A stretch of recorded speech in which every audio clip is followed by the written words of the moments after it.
నమస్తే. కొల్లాంగ్ ఛానల్ స్వాగతం. Good evening Telangana గోజిల్ ప్రోగ్రాంలో ఈరోజు మళ్ళా కూడా మనం డిస్కస్ చేసే విషయం ఏంటంటే హైడ్రా. ఈ హైడ్రాతోని హైదరాబాదు ఈ రోజు రోజుకి దీని ఇంటెన్సిటీ పెరుగుతున్నది. ఇవాళ జనమంతా కలిసి తెలంగాణ భవనం పోయారంటే టీఆర్ఎస్ భవనకు మిమ్మల్ని కాపాడిన సినిమాల లెక్క. వాస్తవంగా ఏమవుతుందంటే ఇదొక ఇదొక అరాచక వ్యవస్థలాగా తయారవుతుంది. జనాలేమో నువ్వు గవర్నమెంట్ అయితే అన్నట్టు మాట్లాడుతున్నారు. ఎవడి మీద గౌరవం లేదు. ఆ గవర్నమెంట్కి ఏమో జనాలకి ఎట్లా హ్యాండిల్ చేయాలో తెలియదు. దానికి ప్రాపర్ ప్లానింగ్ లేకుండా వాళ్ళు బోల్డోజర్ వేసుకొని తిరుగుతారు. వీళ్ళు అడ్డగోలుగా మాట్లాడుతారు. చివరికి ఏమవుతుందంటే ఒక అన్రూలీ సొసైటీకి దారితీస్తుంది, అన్రెస్ట్కి. నువ్వెంత అనుకున్న కాడికి గవర్నమెంట్ అంటే గవర్నమెంట్ నాకు భయం లేదు, నీకంటే ప్రజలంటే నీకు లెక్కలేదు. ఇట్లుంటే ఇది రేపు ఏమవుతుంది అంటే అరాచకం తయారవుతుంది. మొత్తం బ్రాండ్ ఇమేజ్ పోతుంది, హైదరాబాద్ ఖరాబ్ అవుతుంది. అదే ఇప్పుడు అదే కనిపిస్తుంది రాష్ట్రంలో. ప్రభుత్వానికి వాళ్ళు ఇచ్చినటువంటి ఉత్తర్వులపై కానీ వాళ్ళు చేసిన చట్టాలపై ప్రభుత్వానికి గౌరవం లేదు.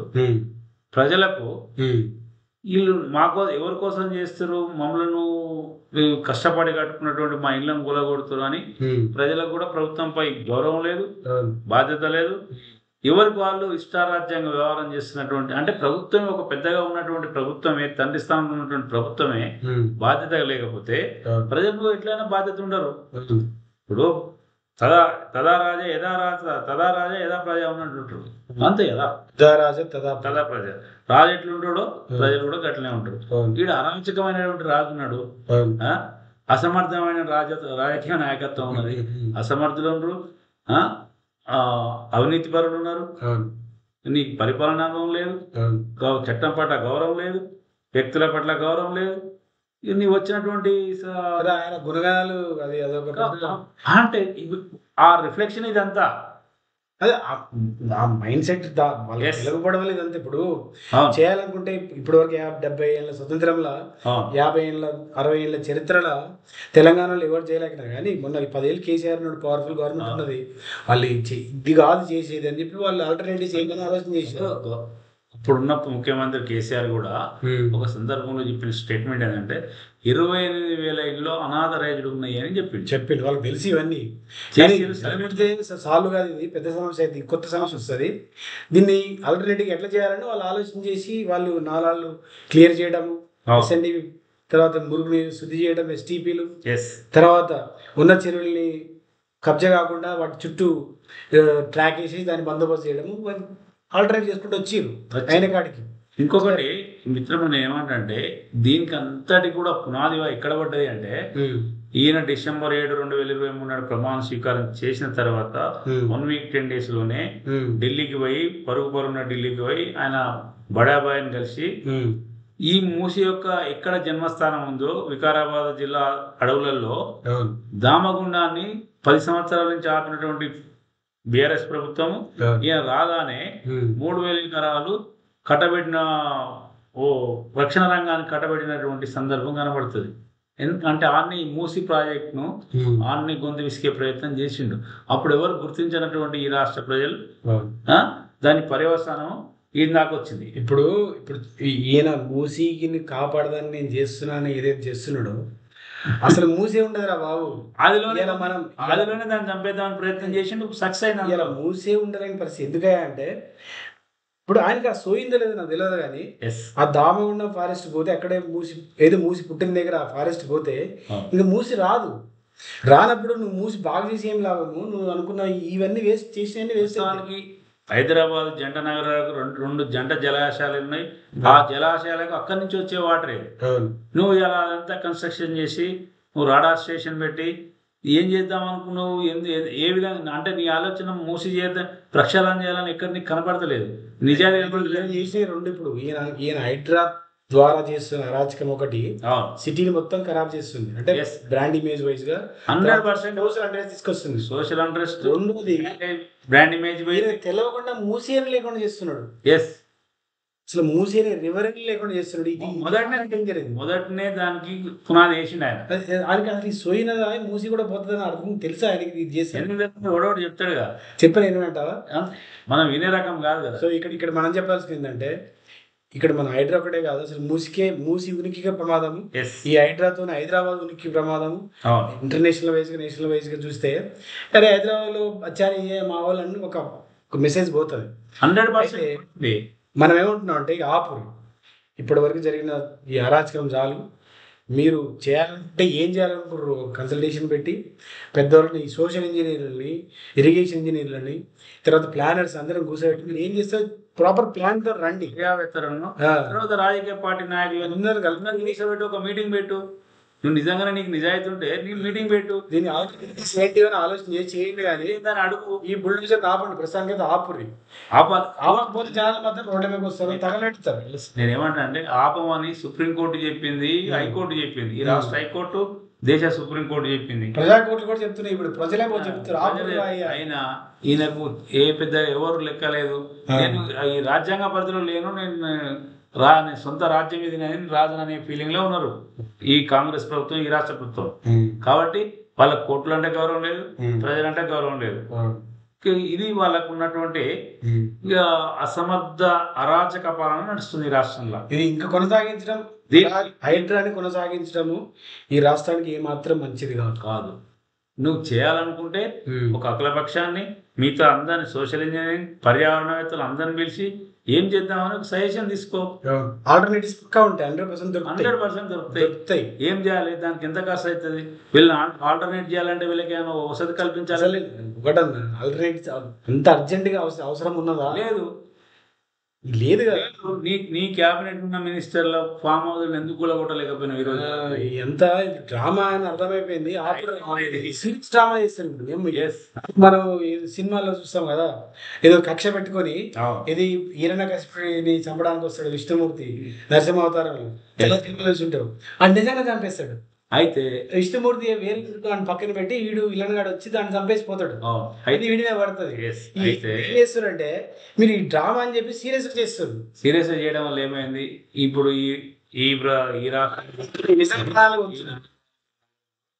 నిన్న కూలుస్తామన్న ఉద్దేశంతో ఒక పెద్ద మనిషి లేడీ చనిపోయింది, పాపం హార్ట్ అటాక్ చనిపోయింది. ఇంకొకరు ఒక హార్ట్ అటాక్ తోటి, ఒక సూసైడ్.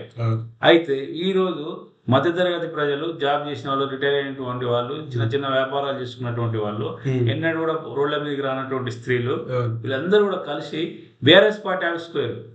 నాకు చాలా ఆశ్చర్యం అనిపించింది. ఇది జనతా సినిమాలో జరిగింది. అవును. ఇంకోటి నిన్న చెప్పినట్టు మన కాలా అనే మూవీలో కూడా జరిగింది. అవును. ఇది రజనీకాంత్ కాపాడుతూ ఒక ఫిల్మ్. అవును. ఈ సినిమాటిక్ మొత్తం సినిమా చేస్తారు ఆయన. మీరు అసలు మనం రియల్ లైఫ్ లో ఏదో ఇన్స్పిరేషన్ తీసుకొని కొంత కథలు చేస్తారనుకుంటే ఆ కథలే నిజమవుతున్నాయి. వాస్తవానికి ఇలా బీఆర్ఎస్ పార్టీ ఆఫీసులు దాదాపు 1000-2000 మంది కనిపించారు. వేడ్చురు స్త్రీలు ఎక్కువ. అరే స్త్రీలు ఓట్లు వేసారు మన కాంగ్రెస్ కి, ఎందుకు వేసారు తెలుసా? 2500 మహిళలు పెన్షన్ 2000 ఇస్తాను అంటే వాళ్ళు హ్యాపీగా వేసారు. అదే చూద్దాము, 10 ఏళ్ళు గవర్నమెంట్ బీఆర్ఎస్ ఇచ్చినాం కదా, వాళ్ళు ఇచ్చి 2 రోజులు వీళ్ళు కూడా ఇస్తారా, ఇక్కడ పోతారా, ఎడికి పోతారు చూద్దామని ఇచ్చారు. కానీ అబద్ధాలు చెప్పి అధికారులకు వచ్చింది ఈజీ కాదు పరిపాలన అంటే. ప్రూవ్ అయితే 9 నెలల నుంచి ప్రూవ్ అవుతుంది. అది నువ్వు ఫస్ట్ రాగానే 30,000 ఉద్యోగాలు ఇచ్చినామంటే ఆయన జనాలు పెద్ద పట్టించుకోలే. ఉద్యోగస్తులు నిరుద్యోగులు భయపడ్డారు, మరి ఇట్లా అంటుండేది ఒక ఉద్యోగం కూడా ఇవ్వకుందా అని. తర్వాత వచ్చేసి 2 లక్షలు రుణమాఫీ చేసినామంటే మిగతా వాళ్ళు పట్టించుకోలేదు, రైతులు ఫీల్ అయ్యారు, అరే మాకు ఇవ్వకముందు ఇచ్చినట్టున్నాని. మూసిని మొత్తం నల్లగొడుతుంటే కింద విద్యార్థులను, ఇంజనీరింగ్ విద్యార్థులంతా గంజాయి అమ్ముకునే బ్యాచ్ తయారయ్యారని అన్నాడు.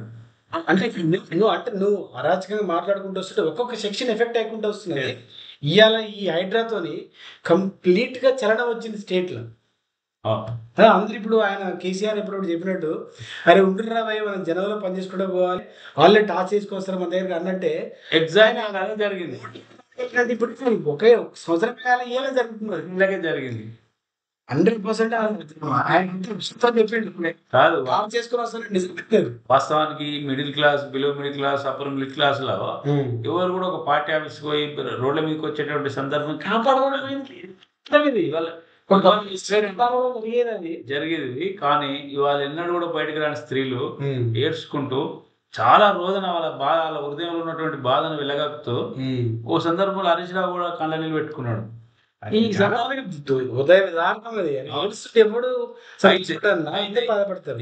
ఈ రాష్ట్రానికి పట్టిన దుర్గతి ఏంటంటే ఈ 10 మాసాల నుండి ఒక్క కంపెనీ రాకపోగా హైదరాబాద్ బ్రాండింగ్ మీద దెబ్బతిన్నది. ఉన్న 3 కంపెనీలు 50% డ్రాప్ అయిపోయింది. కంపెనీలు వచ్చేటటువంటి ఉద్యోగ కల్పన జరిగేటటువంటి 2-3 కంపెనీలు వెళ్ళిపోయినాయి. ఈయన తెలియదు ఆలోచన పడ్డారు. ఎవరు రాడు 10 నెలలు అవుతుంది ఇప్పటివరకు కొత్త ఒక్కడు కూడా రాలే కదా. మీకు వచ్చేదంటే మీ తమ్ముడు కంపెనీ రావాలి, 1000 కోట్లు వసూలు చేసినా అట్లా వస్తాయి. ఇప్పుడు కేసీఆర్ మాటలు అది ఇంత తొందరగా నిజమైతే అనుకోలేదు.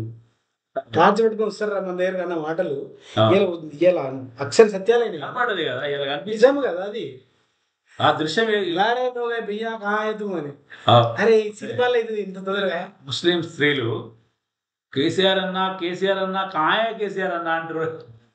అరే ఇంకొకటి విషయం మనం ఓపెన్ గా చెప్తాను. ముస్లిం మైనార్టీలు వన్ సైడ్ గా కాంగ్రెస్ సపోర్ట్ చేశారు. వాళ్ళ ఉద్దేశం ఏంది? బీజేపీని కొట్టడం వాళ్ళ ఉద్దేశం. అట్లా అని చెప్పి కాంగ్రెస్ సపోర్ట్ చేశారు. ఏది డిస్ట్రిక్ట్లలో ఎక్కడైనా చేసి ఏం జరిగింది అలా? అరే వాళ్ళు ఎవ్వరు ఏం చూడరు. రాజకీయ నాయకులు ఏంది అవసరానికే నిన్ను ముస్లిం అని చూస్తారు, హిందూ అని చూస్తారు, అందరం తోసేస్తారు. ఇవాళ జరిగింది అదే కదా. ఇవాళ అందరూ మళ్ళీ అందరూ కలిసి మమ్మల్ని కాపాడని పోతారు. కాబట్టి ఇలా మతాలు బువ పెట్టవు. ఓన్లీ మతాలు రాజకీయ నాయకులు నిలబెడితే కానీ మనకు బువ పెట్టవు. కానీ ప్రజలకు ఏమాత్రం మేలు చేయనటువంటి వ్యవస్థలో మనం జీవనం చేస్తున్నాము. ఈ మతాన్ని పర్సనల్ గా ఉంచుకుందాం. నీ నమ్మకము నీ ఇంటి వరకు ఉంచుకో. నువ్వు దువా కరో, ప్రేయర్ కరో, నువ్వు గుడికి పో, నువ్వు ఏదైనా చదువుకో. కానీ ఇది సోషల్ ఇష్యూ చేయద్దు మతాన్ని. కానే కాదు, అవసరం లేదు. ఈ దేశంలో మతం లేకపోతే బతకలేకుండా మతం లేవు. ఇప్పుడు ఒక 300-400 సంవత్సరాల క్రితం వరకు మతాలు లేవు. ఒక 500-600 సంవత్సరాల మతాలు లేవు. జీవన విధానం ఉండేవి. ఒక్కొక్క ఏరియాలో ఒకలాగా బతికేటోళ్ళు. కానీ మతాలని ఒక స్పెషల్గా లేవు. భేదాలు కూడా ఎక్కడ లేవు. అది ఎంత పెద్ద టాపిక్ కానీ మనం చెప్తుంటారా కానీ చదువుకున్న లేదు. మతం మీద మనం పెద్ద ఫోకస్ చేయాల్సిన అవసరం లేదు. సరే ఎవరైనా మనమైనా హిందూ అయినా ముస్లిం అయినా ముస్లిం వాళ్ళు ఏమందంటే మతాన్ని నమ్మితే గట్టి నమ్ముతారు. అంత అవసరం లేదురా బాబు. అలా చెప్పింది ఎప్పుడో పాతకాలంలో వాళ్ళ అవసరాలు తగ్గట్టు అప్పుడు చెప్పిరు. కానీ మనం తరాలు మారుతుంటే మనం కూడా మారాలి. మతాలను కూడా అమెండ్ చేయాలి. చేస్తలేదు అది. అయితే సరే మనం వేరే టాపిక్ పోతున్నాం. కానీ ఈ హైడ్రాని ఆపాలనేది మా ఆలోచన. ఆపకుండా మాత్రం అరాచకం ఎక్కువ అవుతుంది. అరాచక పాలన, అసమర్థుల పాలన. ఇంకోటి మరి మూసినది గొంతు పిసుకుతురు కదా, దాన్ని ఆపేది ఎట్లా? అది జరగకుండా దామగుండ ఫారెస్ట్ ని ఆల్రెడీ ఈ రాష్ట్ర ప్రభుత్వం కేంద్ర ప్రభుత్వానికి నేవీ డిపార్ట్మెంట్ కు అప్పచెప్పింది, హ్యాండ్ ఓవర్ చేసి. అది చెప్పి దాన్ని ఆపేది ఎట్లా అంటున్నా. ఇక బడాబాయ్ చూడబాయ్ మనమే ఆపుతాం. ఆల్రెడీ లెటర్లు మారినాయి.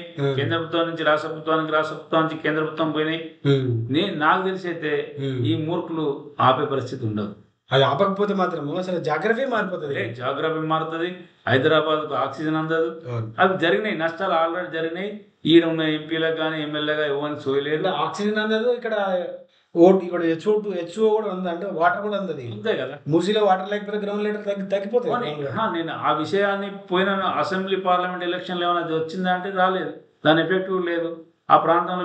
హైదరాబాద్ ఆపడంతో పాటు మూసీని కూడా రక్షించే బాధ్యత తీసుకోలేదు. ఎక్కడ మూసీని రక్షించమంటే ఇక్కడ మూసీ కాదు, అసలు ఎక్కడ పుడుతుందో దామగొండలో, వికారాబాద్ అడవుల్లో అక్కడనే ఆగబెట్టేట్టున్నది. పుట్టక మీద చచ్చిపెట్టేట్టున్నది. గొంతు విసికేసి రాని ఆల్రెడీ విసికేసిరో అయిపోయింది. ఇప్పుడు దాన్ని మనం ఎవరి చేతిలో లేదు.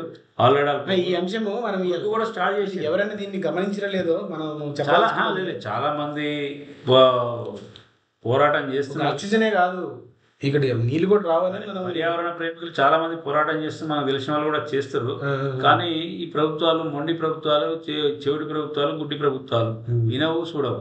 కాబట్టి దానికి మూసినది యొక్క ప్రారంభ దశనే దాని కథ పెట్టింది.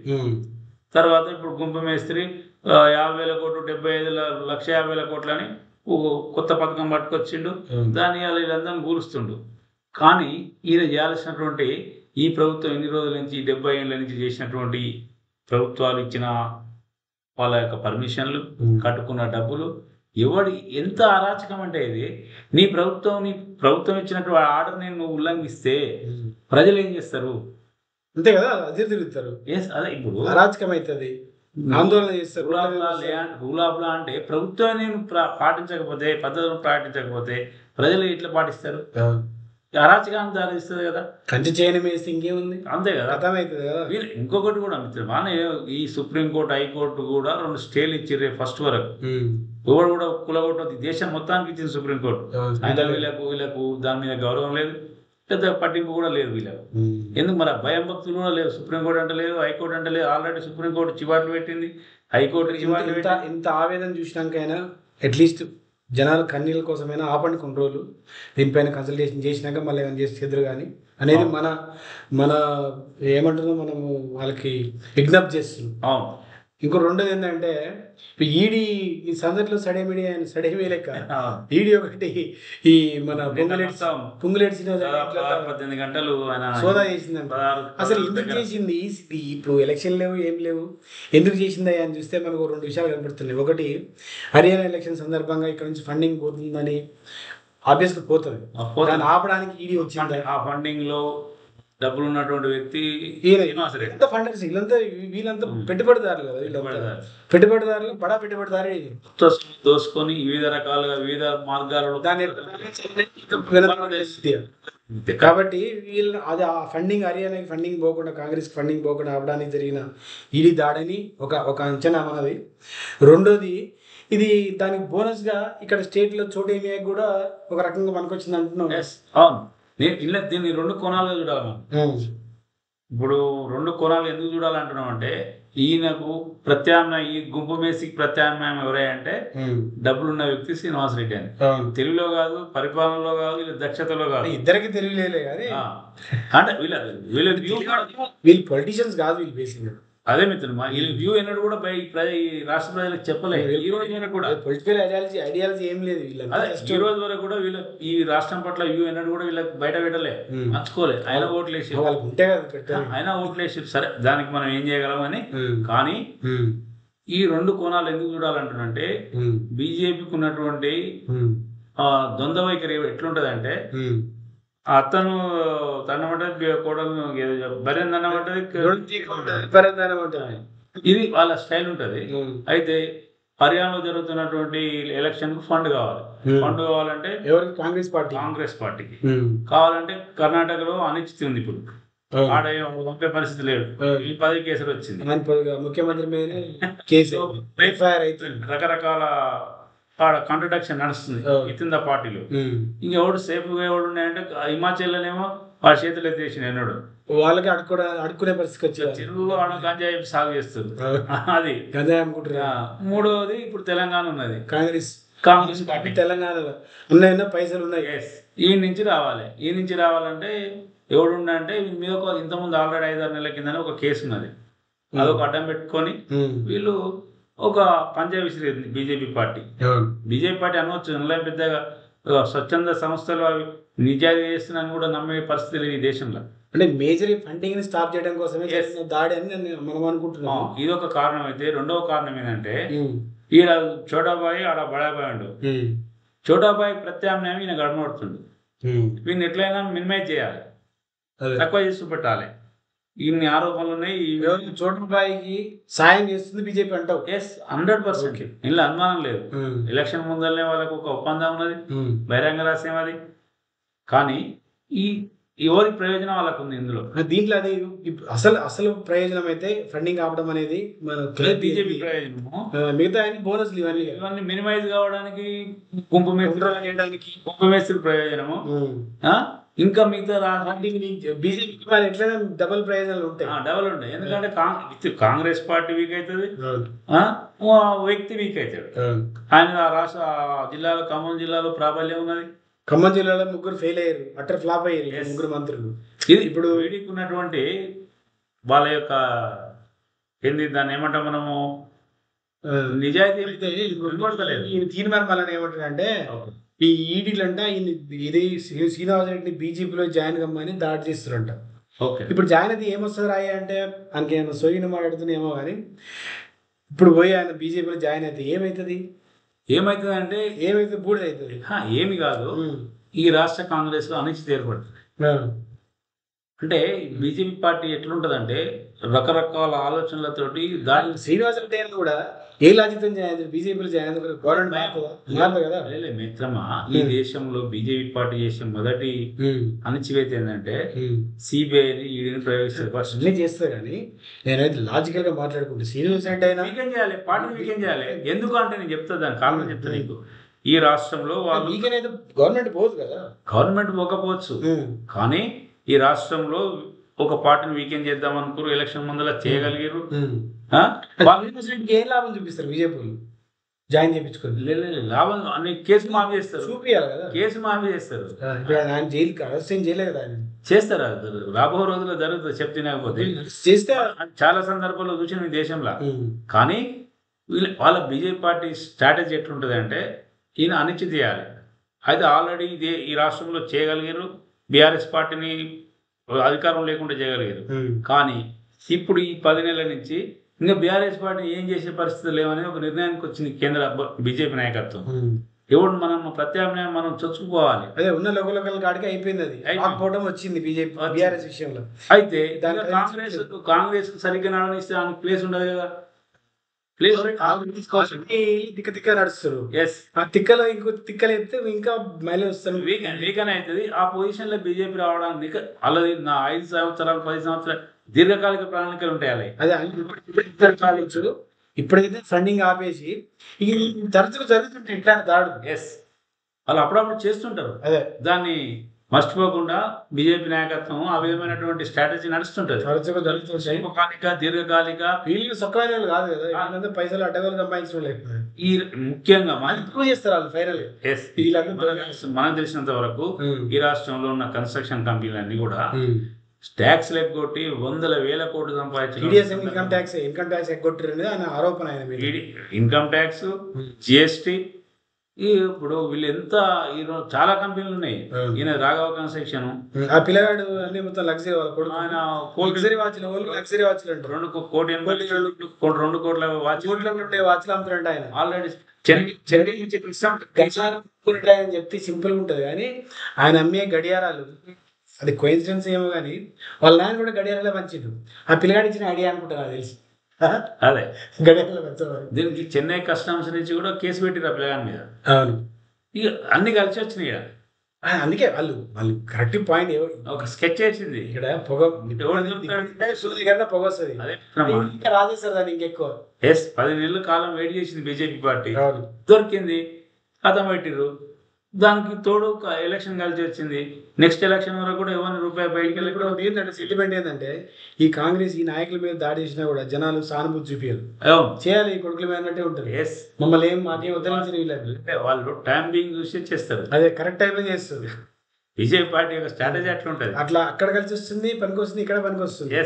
ఒక దెబ్బగా 2 పిట్టలు బీజేపీ కొడుతుంది, ఇక్కడేమో జనాలను కొడుతుంది. నీతి కళలో జనాలను కొడుతుంది. సరే చూద్దాం ఏమైతుందో. ఇది ఈ రాష్ట్రంలో జరుగుతున్నటువంటి అరాచకం. దీన్ని మనం అందరం కూడా గమనించాలి. నమస్కారం. జై తెలంగాణ. జై.